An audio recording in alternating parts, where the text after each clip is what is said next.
अजीज़ तलबा, इससे पहले के लेक्चर में मैं आपको खुसूसी तौर पर साइंस क्या है इससे मुताल्लिक गुफ्तगू की थी। अभी साइंस जो है उसको मुख्तलिफ़ शोबों में तकसीम किया गया है।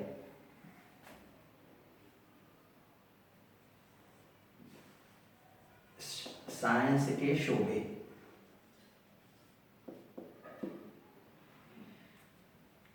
आप जब 11वीं जमात में और 12वीं जमात में जब आप स्टडी करेंगे, साइंस की स्टडी करेंगे, उसके अंदर आप साइंस के कई शोबों का अलग अलग आप मुताला करेंगे, जिसको अलग अलग सब्जेक्ट में बांटा गया है।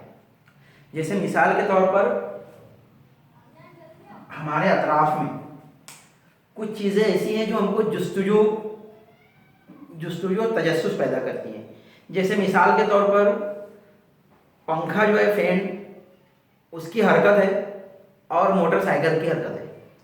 मोटरसाइकिल जो हरकत कर रही है वो सीधी हरकत है और पंखे की जो हरकत है वो दायरी हरकत है।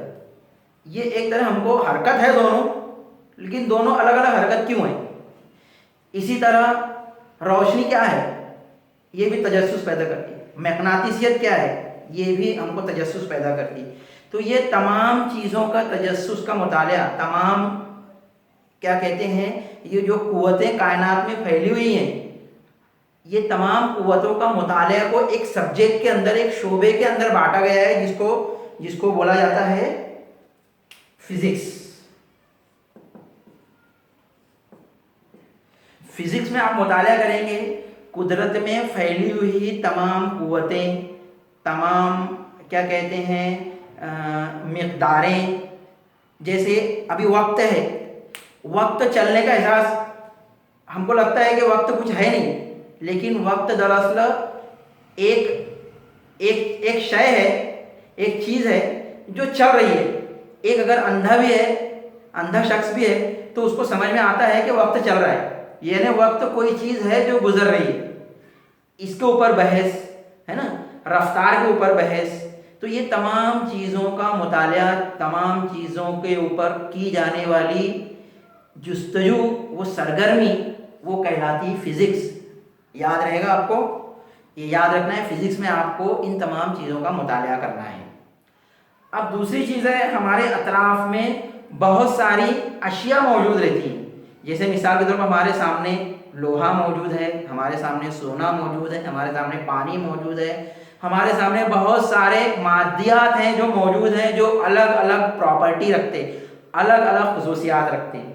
जैसे पानी जो है अलग खुसूसियात रखता है, पानी के अंदर जो हाइड्रोजन है वो अलग खुसूसियात रखती है, ऑक्सीजन जो है वो अलग खुसूसियात रखती है। गोया के इस कायनात में मौजूद तमाम ही मादी चीज़ें जो हैं वो अलग अलग खुसूसियात रखती हैं। इन तमाम मादी चीज़ों का जो मुताला है वो केमिस्ट्री कहलाता है,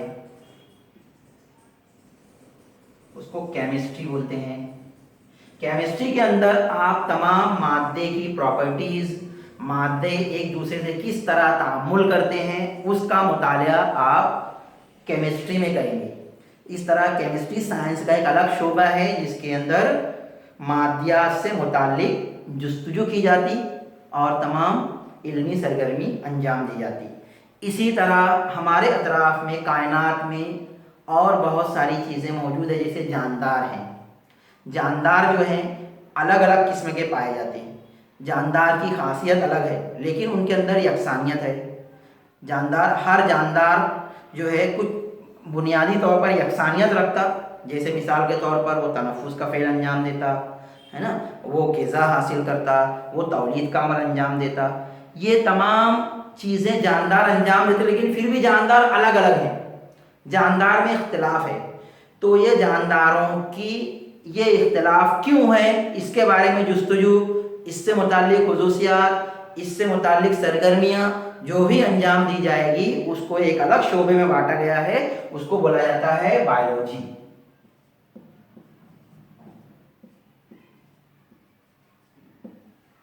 उसको बोला जाता है बायोलॉजी, जिसके अंदर जानदारों से मुताल्लिक़ गुफ्तगू की जाती, उससे मुताल्लिक़ जुस्तजू की जाती। तो ये हुआ बायोलॉजी, तीसरा शोबा।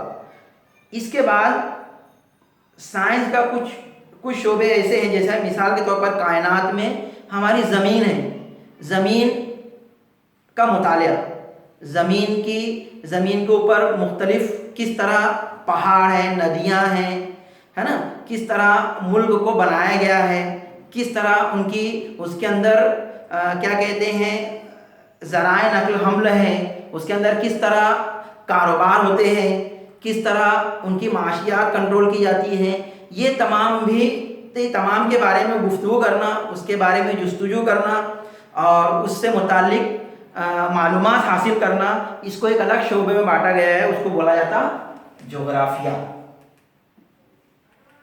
या ज्योग्राफी, है ना। इस तरह साइंस का एक चौथा शोबा है जिसको ज्योग्राफी बोला जाता है, जिसके अंदर कायनात में मौजूद ज़मीन की साख्त और उसका मुतालिया, ज़मीन पर वाक़े होने वाले आमाल जैसे ज़लज़ले क्यों आते हैं, आब हवा किस तरह होती है, बारिश किस तरह होती है, इन तमाम का मुतालिया जोग्राफिया में किया जाता है।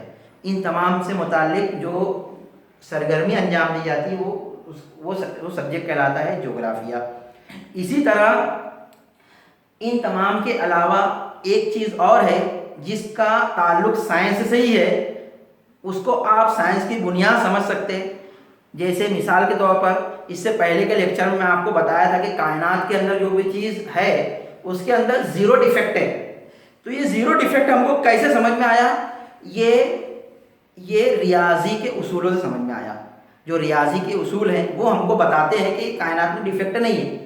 तो ये तमाम का अगर बेस हम माना जाए, ये तमाम साइंस का जो बेस है, वो बुनियाद है, वो जिस चीज़ पर है वो है रियाजी यानी मैथ्स।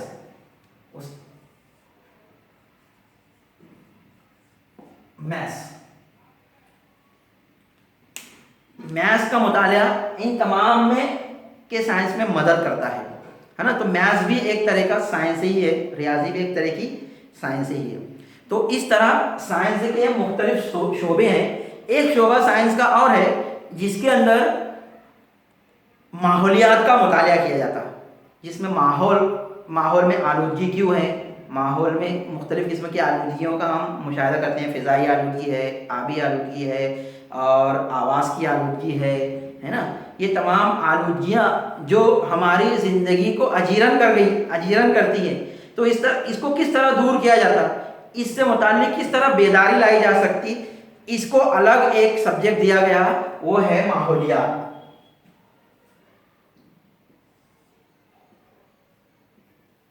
इल्म माहौलियात। इस तरह ये साइंस के इसके अलावा भी साइंस के बहुत सारे शोबाजात हैं। फिजिक्स में बहुत सारे शोबे हैं, माहौलियात में भी बहुत सारे शोबे हैं, केमिस्ट्री में बहुत सारे शोबे हैं, बायोलॉजी, जोग्राफिया, मैथ्स में भी बहुत सारे शोबे हैं। लेकिन चूंकि बुनियादी तौर पर इन शोबों में आपको मालूमात क्या मिलना चाहिए, आपको किस बारे में गुफ्तगू करना चाहिए, ये आपको मालूम होना ज़रूरी है। लिहाजा इस लेक्चर में मैं आपको साइंस के शोबाजात से मुताल्लिक मैंने गुफ्तगू की। अब हमारा और आपका ताल्लुक जो रहेगा, मेरा और आपका ताल्लुक जो रहेगा, इसमें मेरा ताल्लुक और आपका ताल्लुक जो होगा वो होगा बायोलॉजी से। बायोलॉजी यानी जानदारों का इल्म। तो मैं और आप जब भी आप ताल्लुक़ रहेंगे मुझसे, तो हमारी गुफ्तगू जो होगी वो जानदारों से मुताल्लिक़ रहेगी, जिसको बायोलॉजी कहा जाता है। बायोलॉजी मैंने आपको पहले लेक्चर में मैंने आपको एक नोट्स दी थी, जिसमें मैंने आपको कुछ बुनियादी मालूमात आपको हासिल करने के लिए कहा था कि इस बुनियादी मालूमात को आप 5वीं जमात से 12वीं जमात की किताबों में, टेक्स्ट बुक में आपको हासिल करना है। तो मैं ऐसे उम्मीद करता हूँ कि आपने उस चीज़ को हासिल कर लिया होगा। लिहाजा मेरी आइंदा की जो गुफ्तगू है, मेरा आइंदा जो अभी इसके बाद का जो लेक्चर है बायोलॉजी जानदारों से मुतालिक बुनियादी मालूमात, मैं वो लेक्चर शुरू कर रहा हूँ इस उम्मीद के साथ कि आप उस बुनियादी मालूमात को आप हासिल कर लिए होंगे। लिहाजा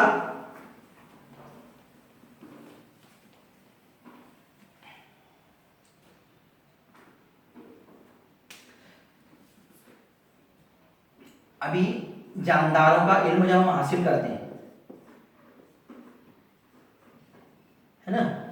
तो हम जानदारों को बुनियादी तौर पर दो किस्मों में तकसीम करते हैं।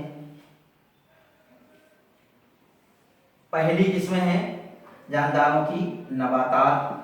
वैसे बहुत सारी है, बैक्टीरिया वायरस भी है, लेकिन हम सिर्फ बुनियादी मालूमात ले रहे हैं, इसलिए सिर्फ मैं उसका ही डिस्कस करूंगा, नबातात। और दूसरी है हैवानात। आप जब स्टडी करेंगे बुक्स के अंदर तो आपको बहुत सारे बैक्टीरिया है, वायरस है, फफूंद है, उसका भी मुताला करने के लिए मिलेगा, लेकिन यहाँ हम चूंकि बुनियादी मालूमात हासिल कर रहे हैं, इसलिए मैं आपको सिर्फ दो ही ग्रुप के जानदारों से मुताल्लिक मैं अभी गुफ्तगू करूंगा, वो है नबातात, वो हैवानात। ये दोनों जो है, ये दोनों जो बने हुए रहते हैं, इनकी बनावट को हम बोलेंगे नबाती जिस्म और हैवानी जिस्म, है ना। इनको हम बोलते हैं जिस्म, है ना। हम बोलेंगे जिस्म, चाहे वो नबाती जिस्म हो चाहे हैवानी जिस्म हो, जिस्म। अब ये जो जिस्म बना रहता, ये जिस्म जो मजमुआ रहता, ये दरअसल मुख्तलिफ निज़ाम का मजमुआ रहता, मुख्तलिफ निज़ाम मिलकर। जैसे मिसाल के तौर पर हैवानात के अंदर हाजमे का निज़ाम, दौरान खून का निज़ाम, तौलीदी निज़ाम, असबी निज़ाम, इस्तिखराजी निज़ाम, ये तमाम निज़ाम मिलकर जिस्म की तश्कील करते हैं। तो गोया जिस्म काय का मजमुआ रहता, मुख्तलिफ निज़ाम का मजमुआ, मुख्तलिफ निज़ाम का मजमुआ क्या कहलाता है, जिस्म कहलाता है। इसी तरह एक निज़ाम बहुत सारे आज़ा मिलकर एक निज़ाम बनाते हैं, है ना। बहुत सारे ये जो निज़ाम बना हुआ रहता है, ये काय का मजमुआ रहता है, निज़ाम मुख्तलिफ आज़ा का मजमुआ। जैसे मिसाल के तौर पर ये निज़ामी निज़ाम देखेंगे हम, तो ये निज़ामी निज़ाम में कौन कौन से आज़ा हैं, मुंह है, अपना ग़िज़ाई नाली है, मैदा है, आंतें हैं, ये तमाम क्या है, ये आज़ा है। ये तमाम आज़ा मिलकर क्या बना है, ये तमाम आज़ा मिलकर ये निज़ामी निज़ाम बना। इसी तरह अज़बी निज़ाम, दौरान खून का निज़ाम, इसी तरह मुख्तलिफ आज़ा मिलकर क्या बने हैं, निज़ाम बना है। इसी तरह आज़ा जो रहता है मुख्तलिफ नसीजों का मजमुआ रहता है, मुख्तलिफ नसीजें जो है ये मिलकर क्या बनाती, आज़ा बनाती। जैसे मिसाल के तौर पर हमारा खून है, खून के अंदर, खून जो है वो कौन सी बाफ्त का बना, कौन सी नसीज रहती, अलहाकी नसीज रहती। हड्डियाँ जो रहती अलग है वो, लेकिन वो भी अलहाकी नसीज रहती। इस तरह अलग अलग नसीजों से मिलकर जो है निज़ाम, वो आज़ा बनते हैं, और वो आज़ा निज़ाम में जुड़कर जिस्म बनाते हैं, है ना। तो मुख्तलिफ नसीजें जो है वो असल क्या है, नसीजें जो है ये है मुख्तलिफ खलियात का मजमुआ, है ना। तो ये खलियात दरअसल जो है, ये खलियात है ना, इसका मुताला करने के लिए खलिया, मजमुआ खलिया, और ये खलिए का मुताला जो है मैंने आपको बेसिक तौर पर करने के लिए कहा था। खलिया जो है ये कोई भी जानदार की, चाहे नबातात हो चाहे हैवानात हो, इसकी बुनियादी इकाई है। यानी नबातात को, अगर हम नबातात और हैवानात को हम यानी उसके हिस्से करते जाएं, तो आखिरी में एक हिस्सा बचेगा जो अलहदा रहेगा, उसको खलिया बोला जाता है इसको। यानी खलिया, बहुत सारे खलिया जो है, खलिया मिलकर नसीज बनाते हैं, नसीजें मिलकर आज़ा बनते हैं, आज़ा मिलकर निज़ाम बनता है, निज़ाम मिलकर जिस्म बनता है। इस तरह ये प्रोसेस है, जानदारों के अंदर पाई जाती है प्रोसेस। तो हमको सबसे पहले खलिए से मुताल्लिक मालूमात होना ज़रूरी है। तो खलिए से मुताल्लिक मालूमात, हम बुनियादी मालूमात हम यहाँ हासिल करेंगे। खलिया क्या है,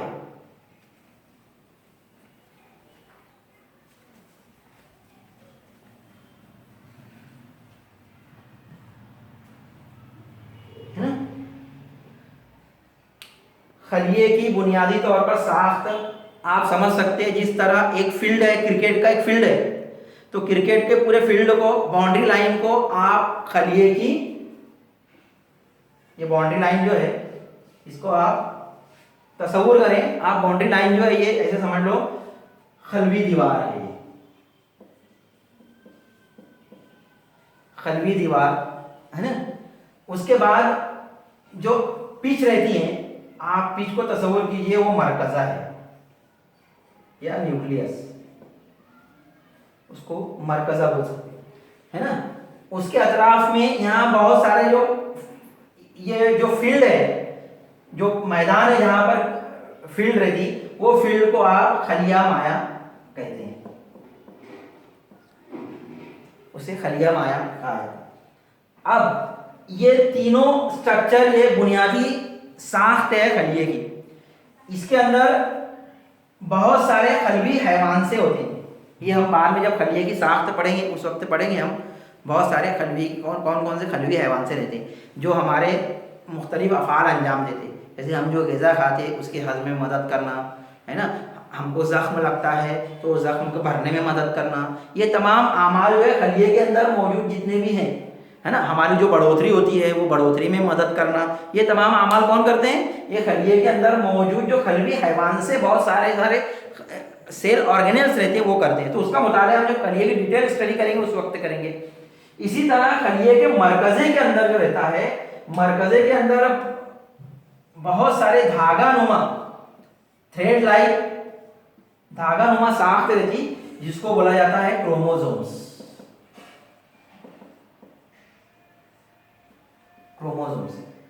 ये क्रोमोसोम्स जो है, क्रोमोसोम्स के ऊपर, ये जो क्रोमोसोम्स है, क्रोमोसोम्स के ऊपर बहुत सारे जीन्स रहते, डॉट्स रहते, इस तरह बहुत सारे डॉट्स रहते। इसका मुताला हम बायोमोलिक्यूल्स करके जो सबक है उसके अंदर हम इसका मुताला करेंगे बायोमोलिक्यूल्स में। सिर्फ इतना याद रखो इस वक्त के यहाँ पर हमको जो है जीन का लोकेशन क्या है ये बताने के लिए मैं आपको बता रहा हूँ। इस तरह जीन जो है यहाँ रहता है, इसको बोला जाता है जीन। इस तरह बुनियादी तौर पर खलिए के अंदर ये मालूमात रहती है, तो खलिए के अंदर ये मालूमात हमको होना ज़रूरी है। लिहाजा इतनी मालूमात आप खलिए से मुतालिक है। बाकी अगले लेक्चर में मैं आपको जानदार गैर जानदार में फ़र्क और कौन कौन से निज़ाम पाए जाते हैं, क्रोमोसोम्स का क्या है, वो मैं आइंदा लेक्चर में आपको इंशाल्लाह हम गुफ्तगू करेंगे।